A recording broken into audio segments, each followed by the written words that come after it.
आंध्र प्रदेश के एशियन खेलों के पदक विजेता कोनेरू हम्पी, बी अनुषा और येराजीत ज्योति ने मुख्यमंत्री वाई.एस. जगन मोहन रेड्डी से मुलाकात की। मुख्यमंत्री ने हाल ही में चाइना में आयोजित एशियन खेलों में पदक जीतकर राज्य और देश का नाम रोशन करने वाले खिलाड़ियों की सराहना की। 19वें एशियन खेलों के रजत और स्वर्ण पदक विजेताओं ने मुख्यमंत्री को पदक दिखाए, जिन्होंने उन्हें बताया कि सरकार खेलों को प्राथमिकता दे रही है और राष्ट्रीय और अंतर्राष्ट्रीय प्रतियोगिताओं में पदक जीतने वाले खिलाड़ियों को प्रोत्साहित कर रही है। अपनी खेल नीति के अनुसार सरकार ने पदक विजेताओं के लिए घोषित नगद प्रोत्साहन के लिए 4.29 करोड़ रुपए जारी किए हैं।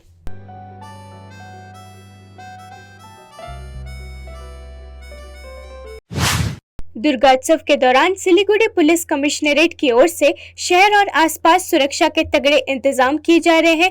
पूरे शहर को किले में तब्दील कर दिया जाएगा। चप्पे चप्पे पर सीसीटीवी से निगरानी की जाएगी। पिछले वर्ष की तुलना में इस बार अधिक संख्या में अधिकारी और पुलिस कर्मचारियों की तैनाती की गई है।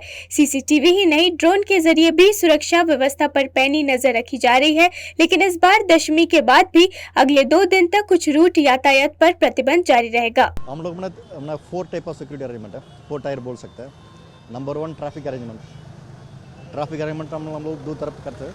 एक पब्लिक का सुविधा के लिए हम लोग अपना रास्ता 1 वे कर रहे हैं और किसी टाइम में हम लोग अपना बॉर्डर व्हीकल का अपना बंद भी कर रहे हैं। सेकेंड, कोई जगह में हम लोग अपना एक जगह में हम लोग वे आउट बार करके ओनली फॉर 2 व्हीलर हम लोग बात करें और बाकी ट्रैफिक का अरेंजमेंट तो है। सेकेंड मना प्लेन क्लॉथ अरेंजमेंट है। बड़ा बड़ा पूजा के हम लोग अपना एंटी सबोटर चेक बोलेगा वो सुबह से करते हैं हम लोग और प्लेन क्लॉथ में डिप्लॉयमेंट है। लोकसभा चुनाव से पहले जातीय जनगणना को लेकर सियासत भी तेज होती जा रही है। कांग्रेस समेत तमाम विपक्षी दल जातीय जनगणना कराए जाने की मांग कर रहे हैं।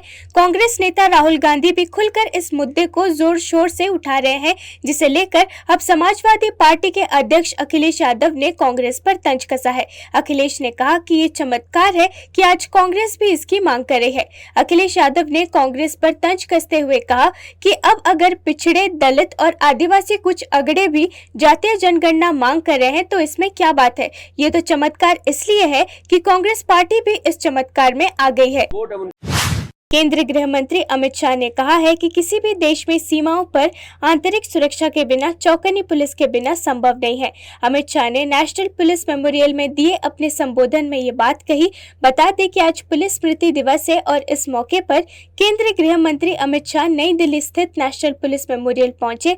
अपने संबोधन में अमित शाह ने कहा कि मैंने देखा है कि पुलिस की ड्यूटी देश में सेवारत अन्य लोगों की तुलना में सबसे ज्यादा चुनौतीपूर्ण है।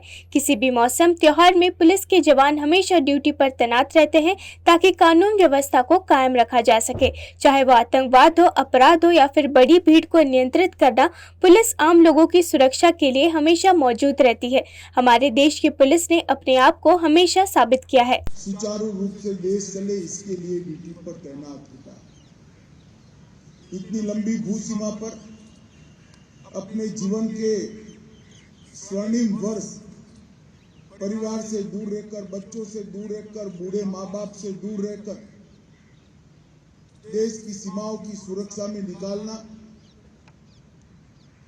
और वीरता, शौर्य और बलिदान के साथ देश को सुरक्षित करना, चाहे आतंकवादियों से टक्कर लेनी हो, चाहे अपराध।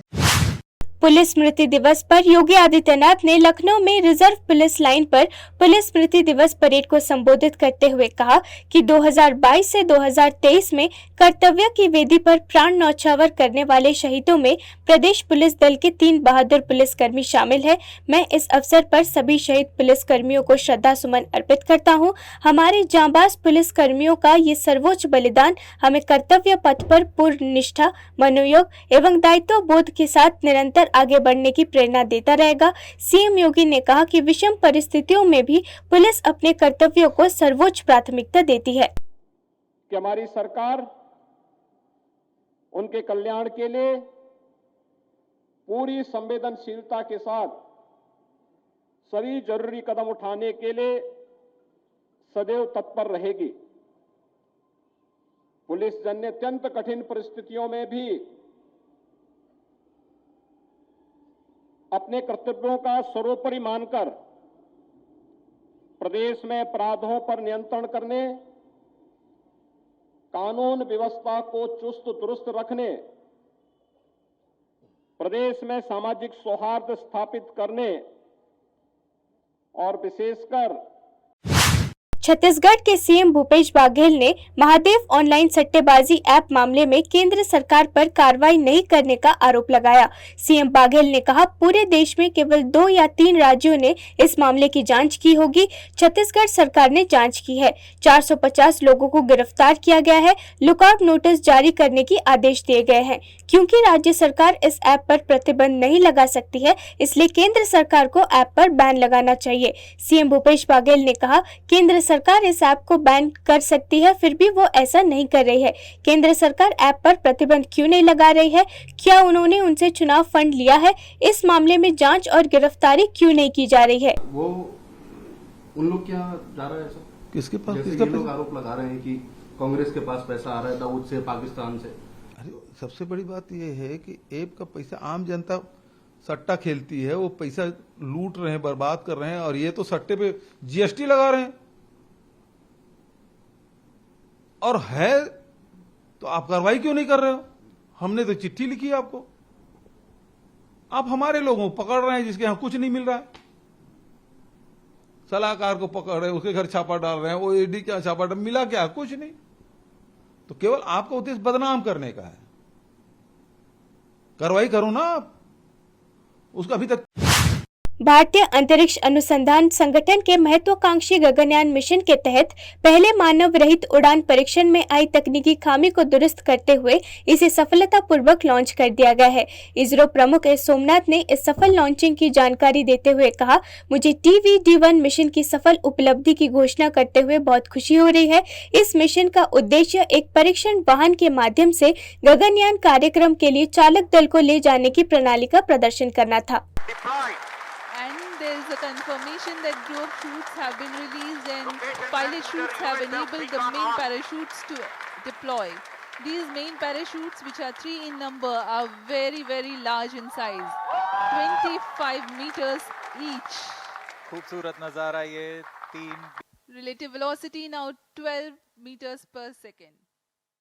I'm very happy to announce the successful accomplishment of the TVD-1 mission.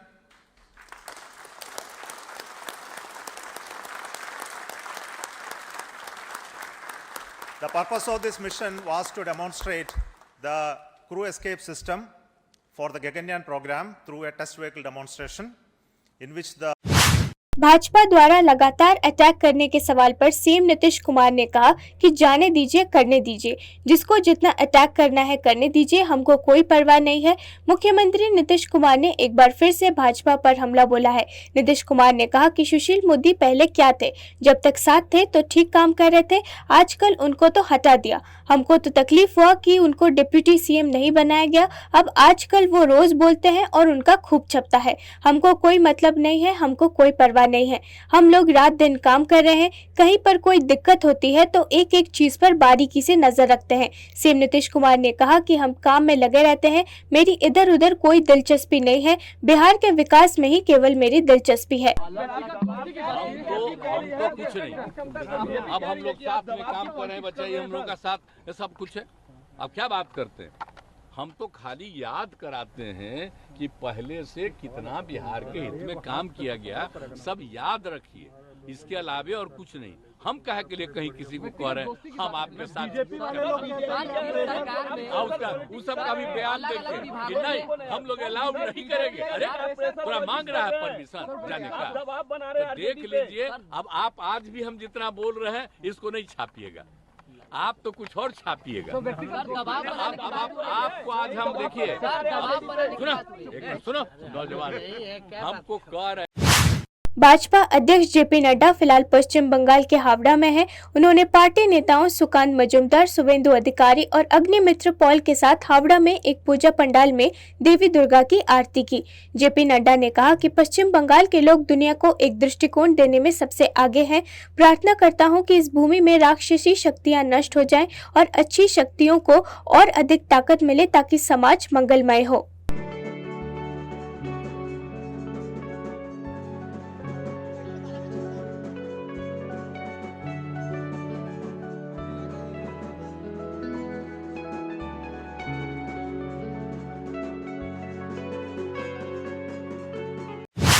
केंद्रीय रक्षा मंत्री राजनाथ सिंह ने मानेकशॉ सेंटर में भारतीय सैन्य विरासत महोत्सव का उद्घाटन किया। इस दौरान उनके साथ भारतीय सेना प्रमुख जनरल मनोज पांडे भी मौजूद रहे। रक्षा मंत्री राजनाथ सिंह ने कहा, मैं United service institution of India को बधाई देना चाहता हूं कि उन्होंने पहली बार भारतीय सैन्य विरासत महोत्सव आयोजित करने का प्रयास किया।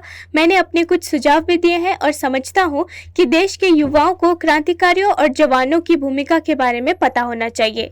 यूएसआई को कांग्रेचुलेट करना चाहता हूं कि उन्होंने ये पहली बार Indian military heritage festival organise करने का ये प्रयास किया है और मैं समझता हूं कि जो भी व्यक्ति इसको देखेगा उसके अंदर कुछ और अधिक जानने की इसके संबंध में जो भी घटनाएं घटित हुई हैं पिछले 1-2 डिकेड्स में एक क्यूरियोसिटी पैदा होगी उसके संबंध में जानने के लिए।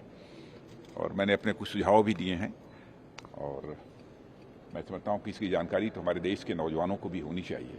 स्वाभाविक रूप से इन सब सारी जो